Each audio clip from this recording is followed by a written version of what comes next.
mumpung masih di tema bilangan, kita akan membahas sifat-sifatnya. Yang pertama adalah penjumlahan. Sifat bilangan bulat dalam penjumlahan yang pertama adalah komutatif. Komutatif adalah sifat perpindahan tempat. Jadi A ditambah B ini sama dengan B ditambah A. Kemudian sifat yang kedua adalah asosiatif, yaitu pengelompokan A ditambah B ditambah C ini adalah sama dengan A ditambah B tambah C. Kemudian sifat yang ketiga adalah terbuka.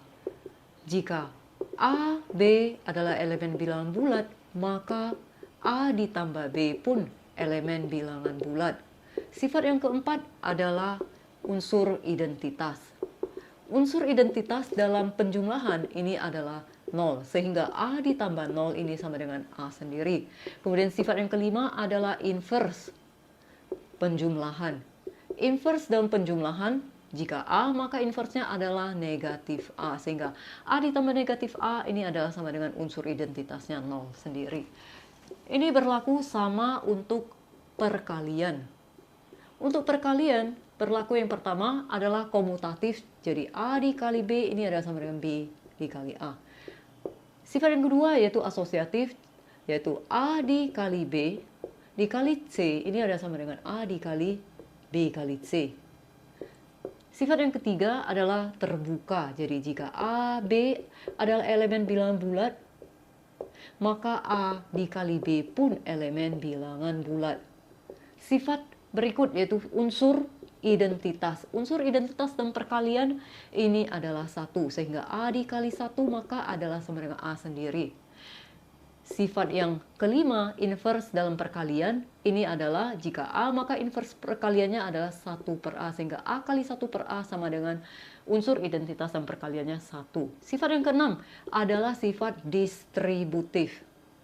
Sifat distributif adalah penyebaran, yaitu A dikali B ditambah atau dikurang C ini adalah sama dengan A dikali B ditambah atau dikurang A dikali C. Kemudian di dalam pengurangan berlaku A ditambah negatif B ini adalah sama dengan A kurang B. Kemudian A dikurang negatif B ini adalah sama dengan A ditambah B. Kemudian di dalam pembagian berlaku A dibagi B sama dengan C, maka A-nya adalah sama dengan B dikali C. Adapun tanda yang perlu kita ketahui dalam perkalian maupun pembagian, yaitu yang pertama adalah jika tambah positif dikalikan atau dibagikan dengan positif, maka hasilnya adalah positif. Jika positif dikali atau dibagikan dengan negatif, hasilnya adalah negatif. Jika negatif dikali atau bagikan dengan positif, maka hasilnya adalah negatif. Jika negatif dikali atau bagikan dengan negatif, hasilnya adalah positif. Kita masuk ke soal pertama, 185 kali 125 tambah 125 kali 974 kurang 759 kali 125. Ini bisa diputar sesuai dengan sifat komutatif dalam perkalian. Kemudian kita akan lihat 125 ada di setiap suku. Ini adalah suku, maka kita bisa menggunakan sifat distributif. Kita akan keluarkan 125-nya, kemudian dikali. Yang tertinggal di suku pertama ada 185, kemudian di dalam suku kedua yang tertinggal adalah ditambah 974, di dalam suku ketiga yang tertinggal adalah dikurang 759, maka ini adalah sama dengan 125 dikali 5, 4, 9 kurang 9 adalah 0, kemudian 7 ada 15 kurang 5 ada 10, kosong. Jadi ini 2, 9, 11 dikurang 7 ini adalah 4, maka hasilnya adalah 50.000. Kemudian soal kedua, negatif 19 dikali 48 tambah negatif 15 dikurang 11 dikali 48 tambah negatif 15.